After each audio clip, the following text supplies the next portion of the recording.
I gotta admit, at first this romantic relationship seemed pretty random, like it came from left field. While I read through the series, especially earlier on, Cha, Hae-In felt like the other girls for the most part, who were all similarly obsessed with our protagonist. For instance, if you told me Sung Jin-woo would have ended up with Lee Jo-hee, you know, the scared B-rank healer instead of Cha, I wouldn't have been surprised, especially since they had some sort of connection from the beginning of the series. But in this video, I'm gonna go back and see if there were in fact clues earlier on and throughout the series that these two would get together, and of course we'll discuss their happily ever after too, including their overpowered son. But first, if you do enjoy seeing solo leveling videos like this one on the channel, want to keep them coming, then check out the national level hunter within and smash that like button. Join the solo leveling fam by subscribing and hitting that notification bell so you don't miss future solo leveling videos and updates. And now without further ado, let's jump into it, spoilers and all. So if you only read the first few chapters, chances are, as I mentioned, you'd think Jin-woo would end up with Lee Jo-hee, the B-rank healer.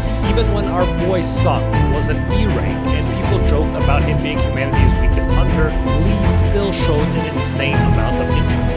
Despite her fear, she often accompanied Sung Jin-woo so he didn't get killed and even got mad at him for how often he got hurt.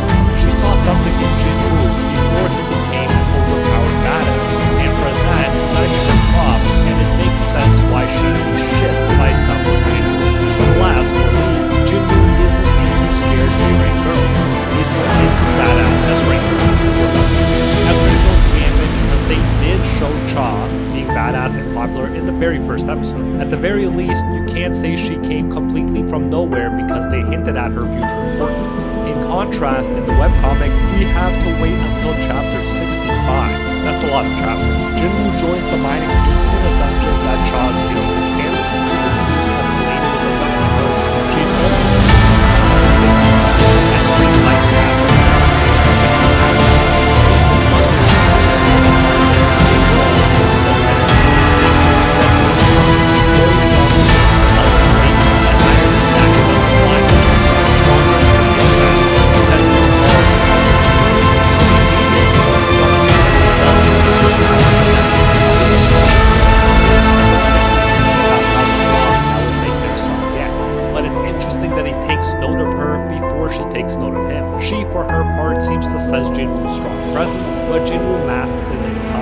then remarks that she's sharper than he thought, meaning his future wife impressed him. When Jin-woo sneaks off to check out the boss of the dungeon, Cha is the one who asks him what he's doing. He says he got lost. At the same time though, he smiles thinking that Cha is not normal since she was able to get on his back. She also gets even more curious about him because she noticed he was holding a weapon, but it suddenly vanished. She asks him to leave and not aggravate the boss. But as he's passing by, she notices something. Jin-woo doesn't smell. She even smells him to make sure, and as she points out, there's no stench, which is saying something after how much manual labor our boy just did. Her cheeks get red and she asks if he's really a hunter. When she sees he is an E-rank, she wonders if he didn't smell just because his rank was too low. But then she says no. Not only did he not smell badly, he smelled nice. So from their first meeting, she sniffed out her future husband. From her perspective, this definitely made him special and one of a kind. Again, most of us probably assumed that like many other girls in the series, it's not weird that this one fell for him. And the smell thing might have been explained away by the fact that Jin-woo is not human in the conventional sense. Perhaps players don't give off smells like ordinary hunters. However, in retrospect, knowing what we know now, it's likely that there is more to it, and it's almost like Cha's nose was telling her who her soulmate was right from the bat. As mentioned, Jin-woo was also impressed multiple times by Cha, but it didn't really get into romantic feelings yet. And it seems that a recurring thing in the series is that Jin-woo is ignorant of all the girls that like him. He's clueless and is not convinced that he's much of a catch, so he doesn't really think of girls he encounters in a romantic way. I guess since we're dealing with an action story rather than a romance, it actually works so that the romance doesn't slow down the story too much until the time is right. But clearly there were clues that from the get-go, each one noticed that the other was special. After this encounter, one of the miners tells Jin-woo that it's rare to even get to talk to Cha once. He calls Jin-woo a lucky guy. Even he was telling us that something special had just happened. The whole smell thing is then explained in further detail. We're told Cha is able to smell a certain scent from hunters, and apparently it's quite foul, and that is why she covers her nose with a handkerchief. Jinwoo wonders if that's why she asked him if he was even a hunter. He recalls the ice elf who said Jinwoo wasn't human because the voice in their heads telling them to constantly kill him. However, the fact that Cha didn't say that she could not smell him, and that he actually smelled good, leads to the that it wasn't him. The romantic he wants to prove that her husband and either is her husband being a soulmate. And as was this did, this connection was spent some time like in a different time. The version is not quite as far-fetched as it may seem. That night, Cha can't help but think about Jinwoo again. She tries to find information on him. She's fixated on him, but she doesn't know why, thinking maybe he's a spy from another guild. This is when she finds out that the association has put a block on his data, and that is the first time she's seen that for a non-highly ranked hunter. Jinwoo just keeps getting more and more mysterious in her eyes, which is definitely not hurting his chances. Frustrated, she throws herself into bed, wondering why was he different. Out of all the hunters she's met, he's the first to smell nice. So clearly she was into him from the beginning, but we gotta keep going since, as I mentioned, a lot of girls were, albeit she's the only one who fixated on his nice smell though. Soon enough, Cha comes to meet Jinwoo again at work when he's supposed to be with the mining team again. Then she hears that he's actually filling in for the porter, so he is on the strike squad. She puts this info of him and E-Ranker being unafraid to enter the dangerous gate, what happened yesterday, with seeing him with a weapon in his hand in front of the boss, and decides something fishy is going on. She goes into the gate to investigate. But yeah, let's just take a time out and say she is showing a lot of interest for someone who usually doesn't even talk to people. She also realizes she didn't bring a weapon, so she borrows a pickaxe from the mining team. She's not super happy with it and thinks she'll go without a weapon for a second, but then thinks better of it and grabs one anyways. Meanwhile, as an E-Ranker, Jinwoo is about to take on the High Orcs that were clearly too much for the strike squad. He summons his shadow. Eventually, Cha shows up to see the battle carrying her pickaxe, of course. She's shocked by what she sees and says that mage-type hunters specializing in summoning magic are only capable of handling 1 or 2 beasts at most. In other words, Jinwoo is insanely powerful. He is confident in his victory and effortlessly overpowers the boss, saying a mage without his guards can't walk an assassin to drive an attack. When the dagger doesn't seem very effective, he switches to punches as he usually does. The manager of the surveillance team shows up, and again Cha takes note that not only Mr. Choi, but this guy knows about Jinwoo as well. Manager Woo Jinchul then comments in Cha's presence that Jinwoo is currently clearing an A-rank dungeon all by himself. Pretty impressive for an E-rank, Cha must be thinking. In fact, she's blown away, thinking he's no doubt one of the best fighter-type hunters, but he can also use summoning magic. How many beasts can he control? She wonders. She asks. After Jinwoo beats the boss, Cha, along with everyone else, is shocked to see Jinwoo a powerful boss in the shadow. Now Jinwoo gets red-faced and surprised. That Woo Jinchul and Cha look small. Here, this could be less than any more. Not more because he's been fighting for hours and secretly for long. Big the surveillance team makes it clear that they want to protect Jinwoo's secrecy and tell the others that they can't say anything. He also points out that his strength surpasses that of an S-rank hunter, even this early on in the story. As Jinwoo is leaving with surveillance, Cha reaches her hand out in his direction and wants to say something but seems pretty speechless. She's then interrupted when someone asks her why she brought the pickaxe. Cha blushes hard, saying, "What if he thought I was weird?" So clearly, by this point, Cha has got it bad. What may have started as curiosity has now turned into a full-blown crush after witnessing Jinwoo's true power in action. And you can't blame Cha, even though she's so strong, for wanting someone who is even stronger than her, like Mitsuri from Demon Slayer, who can protect her. But by the other lady, she's asked who is she talking about, and Cha just looks down embarrassed, saying never mind. This moment is all the cuter because Jinwoo is making a beast in her own right, arguably the second strongest hunter in Korea, or at least third, act like an ordinary girl in love. Later, after some demon tower fighting detours, we see Cha again during chapter 91. At this point, the strongest Japanese hunters and Korean hunters have come together. And Japan's strongest hunter, Goto, can't help but notice that Cha, along with the chairman, Go Gun-hee, would give Japan's best hunters a run for their money. Then, during a sparring match, we see Cha in action against Japanese S-rankers. And as expected, she's impressive. Kanae Tawata comments that she thought Cha was just fast, but she was wrong. She also can't read the pattern of her movements. This is when we're told Cha's nickname is the Dancer, and she was given this name because of the way she'd swiftly kill one beast after the other as if she were dancing. The funny thing though is that she banned the nickname because she found it embarrassing, so not many people call her that. And when you think about it, she definitely gets embarrassed a lot for such a powerful badass. She takes Kanae out of the competition easily enough. When Atsushi Kumamoto sneaks up on her, she instinctively attacks him with so many punches she's compared to a Gatling gun. People can't believe she hit him so many times in the blink of an eye, saying no one could have blocked an attack like that. So she pretty much accidentally embarrassed this S-class. Atsushi gets angry, and in such cases he goes berserk. In berserk mode, he's able to clear a B-rank dungeon by himself, but he may attack friends as well as foes. Cha notices how fast he is in berserk mode, but then Jinwoo decides to intervene, pretty much coming to Cha's rescue. Not saying Cha couldn't handle it, but Jinwoo says, "I think you guys are getting too carried away. This is just a sparring session," end quote.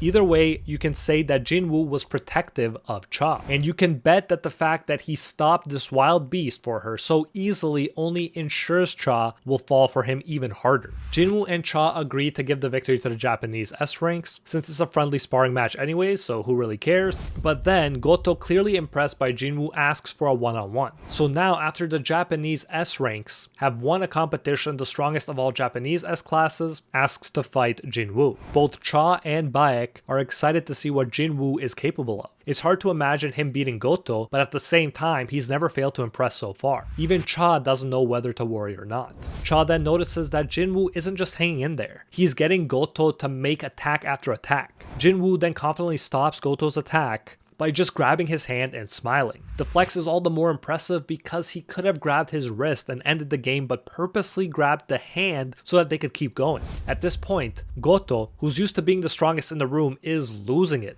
Soon enough, things get so heated that the other S ranks jump in to stop them, and Cha and the transformed Baek end up jumping in to stop Jinwoo, saying that that's enough. That man is in charge of leading the Japanese team in a few days for the Jeju Island raid, and nobody will be able to handle the consequences if something were to happen to him. Jinwoo is calm after the fight is broken up, but Goto is clearly shook, shown out of breath, and sweating. It's the face of defeat if I ever saw it. And I say all this because Cha got to witness her future husband being a badass, and not only being protective of her, but going on to pretty much beat a legend and the strongest of Japan's S ranks. Like we've seen, she was already interested, but all of this definitely makes her fall harder for her crush. And at chapter 95, it starts to become clear that yeah, the author is focusing hard on Cha's feelings compared to other girls. By this point, it's been a while since Jo-hee, our B-rank healer, for example, has been relevant to the story, but Cha keeps popping up and there are always clues of her feelings being thrown in. For instance, as they're heading to Jeju Island, she asks Baek about Sung Jinwoo, and if they met before he came, and when Baek says no, why'd you ask? She says, no reason, and looks embarrassed with a single sweat pouring down her head. So yes, although it arguably took too long to introduce Cha compared to the other girls, and that made it seem more out of the blue than it could have been otherwise, by this point in the story, the emphasis on her and her romantic feelings is definitely stronger than that of any other romantic interest. And it seems even the anime agrees that she should have been introduced earlier, and that's why they keep giving us scenes with her even before she meets Jinwoo, so we won't be caught off guard later. By showing her so much, they are hinting to us that she will be relevant as early on as the first episode, and I respect that change. During chapter 97, Cha is seen taking down royal ant guards pretty easily, although she does note that their bodies are way tougher than she thought. Baek is especially impressed with her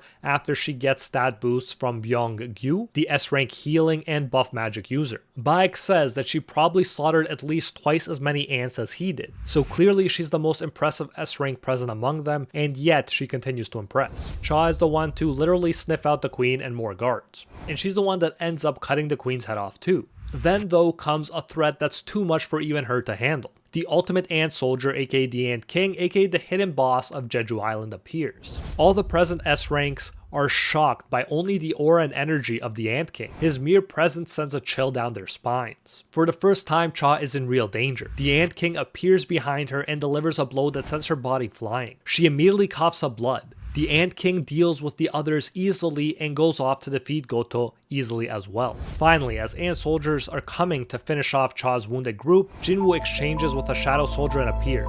He helps the surviving S ranks, but Cha is unconscious, and Jinwoo says that she suffered serious injuries to the point that he can't heal her with just his abilities. Not only that, she's slowly growing weaker. In other words, she's gonna die if they don't do something. The Ant King shows up, and now it's time for his fight with Jinwoo. After some impressive fighting, Jinwoo thinks that the Ant King is getting nervous, but he comments that his team is getting nervous too. We see an image of Cha still unconscious, suggesting that Jinwoo is thinking of her, when he then says, "I have to end this fight as quickly as possible." Again, some more proof that Jinwoo cares for Cha. But we're just getting started. After Jinwoo finishes the Ant King with his newly unlocked skill, Mutilate, Baek brings his attention to Cha and her terrible condition. Jinwoo is upset, saying, "Damn, it took too long." He says he needs to find a healer fast. He asks the recorder to turn off the camera, and when he says pardon, he says, "Hurry up. If you don't shut it off, I'm going to smash it to pieces."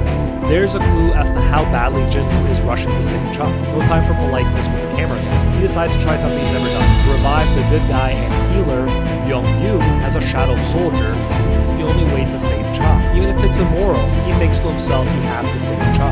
Baek is upset too by this, but when it's complete, Young Shadow immediately starts healing Cha, even without order.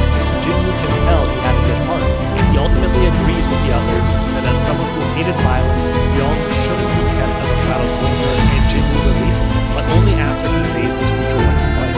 Think about it, the writer might have had anyone in this life in this situation, but he made sure that it was Cha, and that Jinwoo was worried over her, ready to break moral rules, albeit only temporarily, for her. At this point, the writer definitely knew they'd end up together, if you ask me. At the funeral for our buff and healer magic user, Cha looks over at Jinwoo, and when he looks back, she turns quickly and blushes. She's definitely got it bad at this point, whereas Jinwoo is clueless, question marks appear above his head and everything. He doesn't know why she's acting this way, and it's the ongoing thing that can be included. Whether it's the nurse or the response. So later, Jinwoo decides to make it look join the fight. Who else shows up? Well, not her, but the child. Got handed her a good service. She says she will help the sign of the I think Jinwoo is cool. She's so cool as he is. So, put her off the way. She says no. He asks seriously, then what is it? Why do you want to join the Soul Player Guild? He wonders why her heart is beating so fast. Her breathing is uneven and she's avoiding his gaze. He thinks to himself that she's trying her hardest to keep her cool, but there's no fooling me. So instead of seeing all that as evidence that she likes him, he concludes that he should be on his guard because of her suspicious behavior. He continues his questioning, trying to figure out why she would want to join his guild. Jinwoo says, "I'm pretty sure your contract with the Hunters Guild hasn't ended yet." And she responds that she has enough money to pay the penalty for breaching that contract. On a side note, I love that she's in love with him so much that money literally doesn't even come into the equation when she's thinking about career moves in her future. Jinwoo makes it clear that their guild can't afford to pay an advance that will be sufficient enough for a hunter of her caliber. And she says it doesn't matter. She doesn't need an advance. He again asks point blank, "Why are you going to such lengths to join? You have nothing to gain." She thinks about telling the truth, but then thinks no. He'll think I'm crazy if I tell him the truth. How it started out as a smell and curiosity, as an attraction to his scent, as she puts it. Then she witnessed his insane strength, how he was one of the best fighter type hunters, but could also use summoning magic. She researched him and saw how he got a bunch of hate online because he ruined Lee Min-sung's press conference. Then when it came out that he's an S rank, she thought that she knew it. She personally didn't get the impression that he was a bad person though, as the online hate would lead one to believe. She told herself to stop worrying about him, and she had no time to waste since Jeju Island was coming up. But when she saw him again at the practice with the Japanese hunters, she couldn't help but think that he stood out like a burst of color in a grayscale world. This reminds me of the first episode of Clannad, where Tomoya meets his love interest Nagisa, and immediately the dark colors are replaced with vibrant, lively colors. I love Clannad and love seeing that idea here too. Keep in mind, she was thinking this and was clearly in love before he saved her at Jeju Island. Against the Ant King, she was scared and afraid. The fear of death took a hold of her. But then she remembers waking up after her injuries were healed. She asks Go if Sung Jin-woo came to help and he nods. She makes the cutest expression, blushing and thinking she knew it, so it wasn't a dream. She thinks to herself, how could she ever tell him that she wants Jin-woo by her side until she draws her last breath? So sweet and wholesome, heart-melting stuff right there, I love it. But then she thinks, no way. Her face is beet red as we see literal steam coming from her face. Like I've been saying, she's got it bad. Jinwoo wonders what she's up to and if there is something she can't tell him. He thinks to himself that her face is turning red, so she must be hiding something. He pushes once again, saying, "Are you not going to answer my question?" And she says something that doesn't really make sense. She says, "I want to live a comfortable life." However, Jinho takes this to mean that the Hunters Guild must have overworked her since she's only 22 or 23. The burden that comes with being an S-rank hunter must be weighing heavily on her shoulders. That's what Jinwoo thinks. He feels sorry for her, but is not ready to let her join. He says there's actually an entrance test that she must pass in order to join the guild, which is hilarious because every other guild would kill to get Cha. Whatever Jinwoo throws at her though, she agrees and asks what kind of test will it be. Jinwoo still can't believe it, thinking is she being serious or just plain stubborn? He says that she'll have to defeat one of his summons and she feels like he's underestimating her. She asks which one will it be and Jinwoo answers the strongest one just for you. To get to the gymnasium where the test will be, Jinwoo decides to see if he can carry someone with him using his Shadow Exchange power. For him at this point it's a simple test, but for her she's of course flustered when her crush grabs her and tells her she has to stay close. She blushes as they get teleported together successfully. Then we get a hilarious moment. Cha says she just remembered that she didn't bring her weapon, and Jinwoo actually says, and I quote, "Ah, you mean that pickaxe," end quote. That's right, our boy remembers the pickaxe, which bodes well for his interest in Cha. I probably don't have to tell you that Cha blushes again. As you probably noticed, Jinwoo makes this S-ranker blush a lot.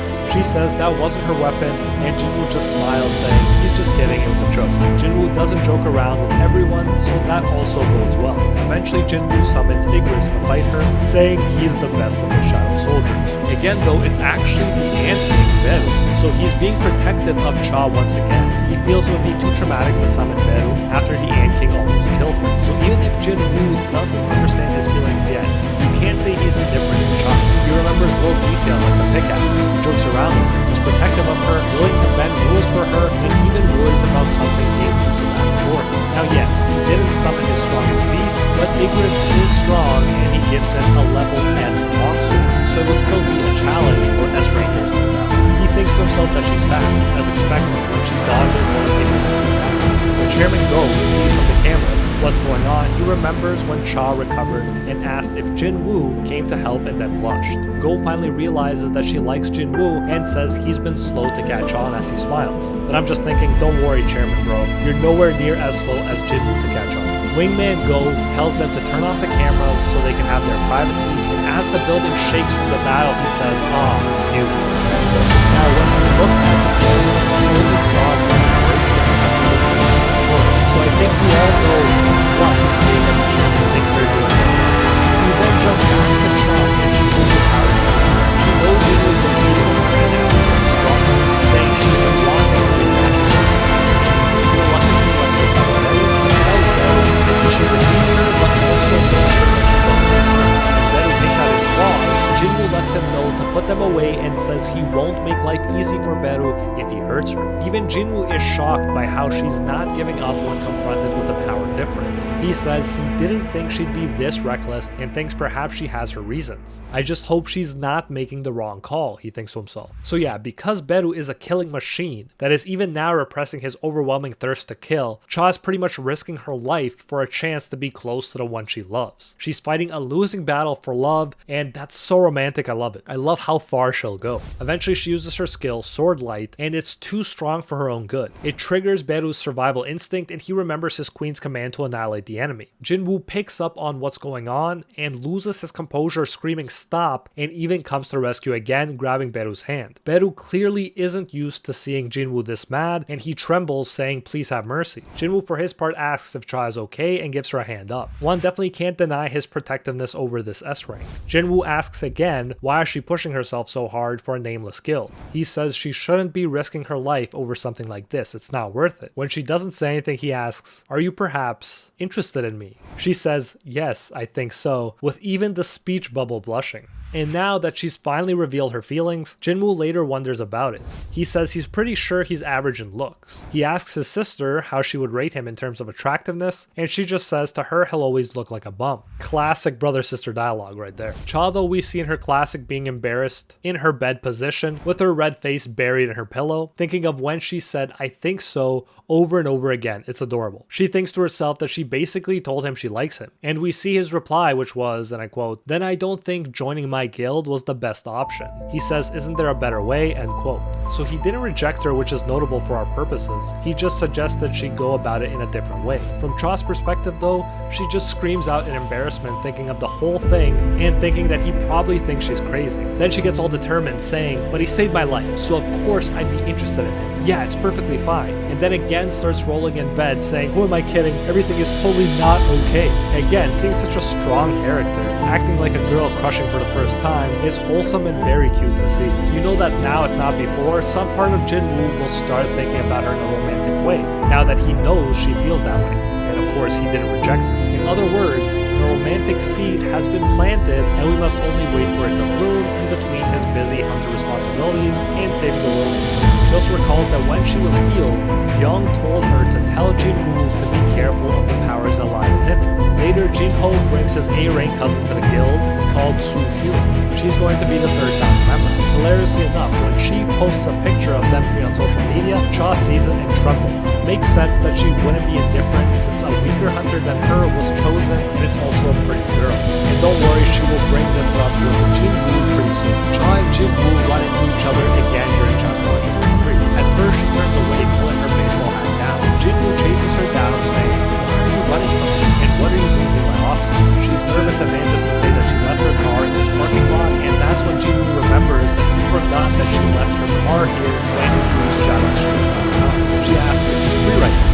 Then she asks about the pretty A-rank. She says, why did you take a photo with her? Does she really work for you now? If so, why was she hired and not me? Isn't an S rank better than an A rank? Are the two of you dating? She asks. She finally adds that Young wanted to relay a message about Jinwoo's powers, and he suggests that they talk upstairs. It's just the two of them in the office, which of course Cha thinks about. Finally, she continues to let Young that someone out of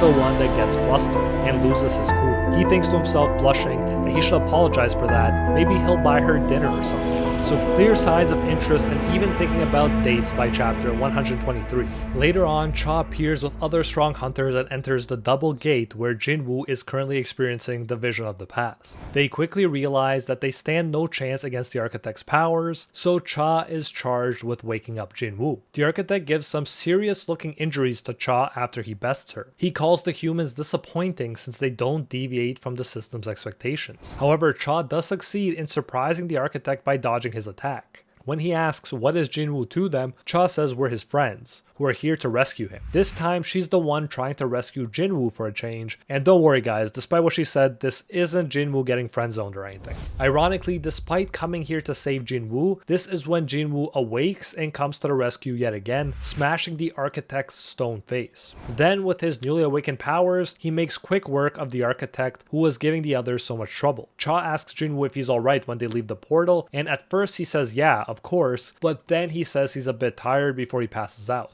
It's notable that Cha realized something was amiss first, even before Jinwoo did, and it's not the last time she does something like this, as we'll get into. After Jinwoo deals with the giants, when he gets some free time, he thinks to himself that he is not sure what to do with it. He doesn't even have someone to call. And who's the first person to jump into his mind? That's right, Cha. Specifically, he thinks of the time that she revealed that she liked him by saying, I think so. But then he just says, maybe I should try looking for a dungeon that hasn't been claimed yet. Looks like he's not quite ready for that date yet, but still, he's thinking about it. He's now at the point where he thinks of Cha not only before the other potential love interests, but even before Jinho and his family. Later, after he defeats strongest ranked hunter in the world, Andre, Jinwoo attends an international hunter meeting. When there's a question of what Jinwoo will do if confronted by his father, who people are saying is a monster, he says that if it is a beast, then he'll take it down. But if he really is his father and not a beast, he's going to protect his family even if it means turning all the hunters in the world against him. second. And when he thinks about the people he really cares about when he says this, the people who can awaken this level of protectiveness in him, he first thinks of Cha and then Jin-ho. So again, it's clear he is willing to hunt even hunters or anyone else if he needs to in order to protect his future wife. Before the battle with the monarchs and after a giant gate appears above the city, even Jin-woo, as powerful as he is, starts to consider that his time might be numbered. And if this is the end, he thinks, who should I spend time with? We jump to Cha, and in the middle of sword training, her phone rings. She tells her coach that she has to get going. Something came up. And who made her run from training so quickly? Who did Jin-woo end up calling before the end came? Why, of course, he ended up calling Cha, and Cha ran out to meet Jin-woo. When people see them walking together on their, let's just say, a date, people even wonder who's that next to Jin-woo. Is it his girlfriend, they ask. Cha straight up asks why Jin-woo chose to come here to the amusement park with her, and he says, because you're my only friend. Not quite the because I like you, which he should have said, and hey, what's Jin-ho then? Maybe a brother at this point, so it doesn't count as a friend for that reason, but still that's kind of unclear. But anyways, he just answers she's his only friend. But hey, at least they're spending some much deserved one-on-one time together. And again, Jin-woo proves how much he pays attention to Cha, like with the pickaxe moment. Here she says what? And he says, remember in front of the weird statue when she said she was a friend here to rescue Jin-woo? She blushes as usual, finally realizing that he heard that as well, and he says, yeah, I have better hearing than most. She asks what was with that strange dungeon, and Jin-woo replies he'll tell her some other time, once he's processed things himself. So if you're reading between the lines, it's clear he plans to have more intimate conversations with her down the line. It's fun seeing how Jin-woo uses his shadows to get some privacy for them, while Cha points out that the shadow bodyguards are actually attracting more attention. But for Jin-woo, it's fine as long as they're blocked from their sight.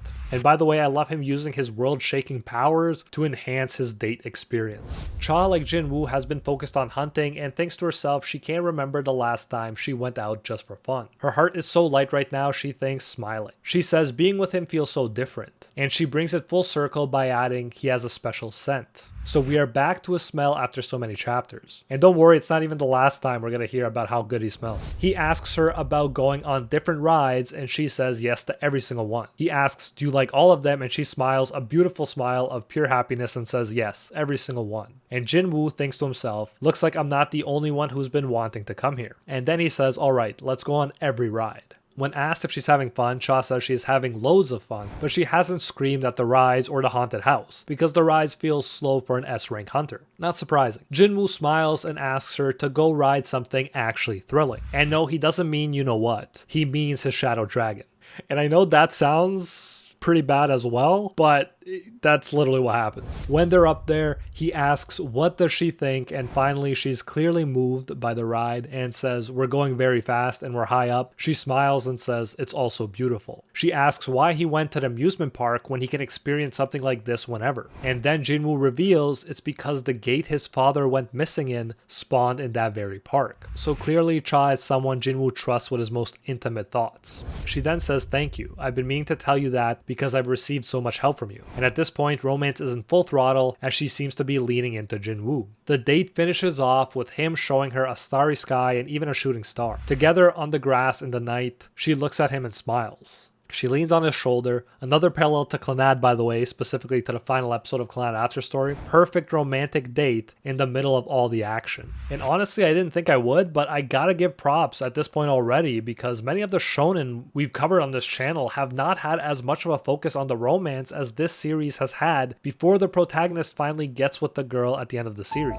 It seems the two also spent the night in the forest together. Bonus points for that. We next see Cha drinking some water from a pond and Jin-woo is putting on his jacket. Make what you will with that info. He tells her he knows a nearby hotel that serves an amazing breakfast and asks if she wants to go there to wash up and have a meal. She agrees and they head out on their shadow dragon. At breakfast, Jin-woo gets a call, now that his phone has a signal again, and then he hears that there's a monster running wild in the middle of the city. It's a beast that has wiped out an entire guild in the blink of an eye. Understandably, that cuts the breakfast short and Jin-woo rushes to deal with the beast monarch. Business calls after all. When the Ice Monarch is ending Jin-woo before Jin-woo's great rebirth as the Shadow Monarch, he says that he has a different plan for Jin-woo's country than for the others. He will freeze every single human in this country and make them suffer for all eternity. They will live forever as beings that are neither dead or alive. And who does Jin-woo worry about when he hears this? His mom, sister, and Cha. And of course, when the Shadow Monarch shows Jin-woo the dream world where he could pretty much live out any ideal life he wished wishes, Cha makes an appearance because she obviously would be an important part of his perfect world, although Jinwoo does decide to go back and deal with the monarchs anyways. After all, he has to protect the real Cha. After he defeats the monarchs, Cha is by Jinwoo's side as they wait for the giant gate overhead to open, and she says she's never seen Jinwoo so nervous. Again, goes to show how well she knows him by now, that she can spot if something is bothering him even while he may look to save everyone. Then, right before his toughest battle against the Dragon Monarch, Jinwoo decides to call future wife Cha. He smiles, saying it's me. He apologizes that he's been called since he's been busy recently. She says no worries, she's been busy too, since the hunters obviously have their hands full trying to save the world right now. She continues saying, right, we haven't seen each other in a while. Jinwoo says let's meet up again soon, and Cha agrees, saying, sure, let's do that. She then says, Jinwoo, promise me you'll come to see me. And he says, I promise. I'll come to see you no matter what. She smiles and then gets flustered when her guild master interrupts her with moments. Then we should get back to the world of the purpose, she's like, last time we felt like the end was near. When I take from Cha, and this time it's about the ways that we are able to At this point, he's done. Then, after Jinwoo defeats the Dragon Monarch and with the help of the Jinwoo, he decides to seek the information to go back one more time and defeat the monarch before they ever come to Earth. As a result, a lot of lives will be saved. Yes, he won't have the credit of saving the world because no one will remember or witness him doing it, but credit has never been what Jinwoo was about anyways. After he succeeds in single-handedly saving the world and not taking credit, he's back on Earth, and who should pass by but Cha. Now, one of the problems, of course, is that what happened before with them all happened in another timeline, and this Cha doesn't share all those memories and experiences with our current Jinwoo. She passes by just when Jinwoo is experiencing a very empty feeling. He's told by the rulers that he's too strong now, and that he will attract unwanted monsters and dangers to the Earth, so it might be better for him to leave this dimension. He feels like nuclear fuel that has become dangerous toxic waste at the end of its life cycle. He was needed to save the world, and now that he's done it, he's just in the way and doesn't know what to do. But Cha is like an answer to this empty feeling. He starts chasing after her. Cha, for her part, wonders if ice cream always smelled this good. For full context, Jinwoo was just eating ice cream at an ice cream place, and this is just another reference to her being drawn to Jinwoo's smell. This attraction to his smell clearly transcends time and timelines, and keep in mind, it's a good smell, not a lack of a smell, which is why, by now, we know that Jinwoo's first theory, that she felt this way because he was a player rather than a normal hunter, is just not true. She's just sniffing out her soulmate. Jinwoo, despite the risks, ends up deciding to stay because the people he loves are here, as well as the people who love him now and loved him before. And I might add, will love him again in the future. Obviously, future wife Cha is a big one, but he thinks of Jinho and his family too, including his dad, who is now alive in this timeline. For him, that's more than enough reason for him to remain here. So he decides to stay and search for other reasons to stay too. And the chapter and main story ends with Cha turning around and them staring at each other. That's how important this romance is to the story. It's what the author chose to end it with. Like I said, most action series do not give the romantic relationship this much emphasis and focus, but I love that Solo Leveling does. And then just when you think it's over, no, we get even more juicy details in the epilogue chapters. In this new timeline, Jinwoo joins his school's track and field team because there's someone that he wants to meet at the track and field competition. Spoiler alert, this is Cha, and it makes sense that she likes track and field because even in the anime, she was seen running around the track during this first season. Jinwoo even points out that in the old timeline, she was a talented track and field star before she gave up her dream and became a high-ranking hunter. He decides if he enters the track and field competition for middle and high school students, then maybe he'll bump into her naturally. And he is older than her, so he's in high school while she's in middle school. As expected, Jinwoo does eventually cross paths with Cha again. It's on the street. Her foot is injured from running, and she's nursing it on the bench. What happened is she made it past the first round, but worries about the rest of the rounds because of her injured ankle. She's frustrated. Jinwoo starts explaining why she shouldn't run on a damaged ankle, while all she can think about is, you guessed it, he smells nice. Man, I love this show. Jinwoo decides to heal her ankle. He says, you only get one chance. You should do your best and run as fast as you can. She says, wait, haven't we met somewhere before? Like I said, a love that transcends time and timelines.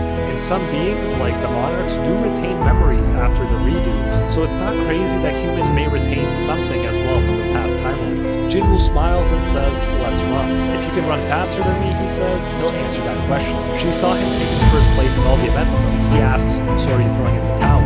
She says, can you answer my question once I beat your record? Even if it takes some time. Jinwoo thinks to himself, she's younger now, but she's still as innocent as ever. He says it's a deal. Time passes and we see that they see each other over the time skip. Jinwoo studies for college entrance exams. On Christmas Eve, a date for romantic dates in Japan, and I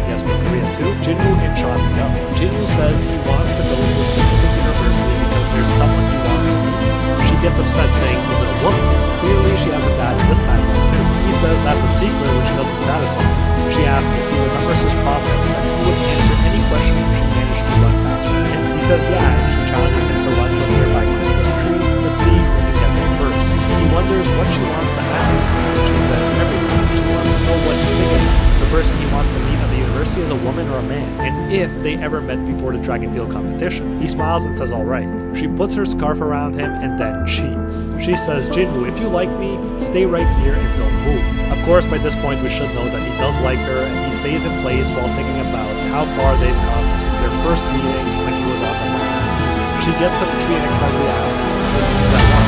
And then tells the shadow soldier to close her eyes and then embrace each other.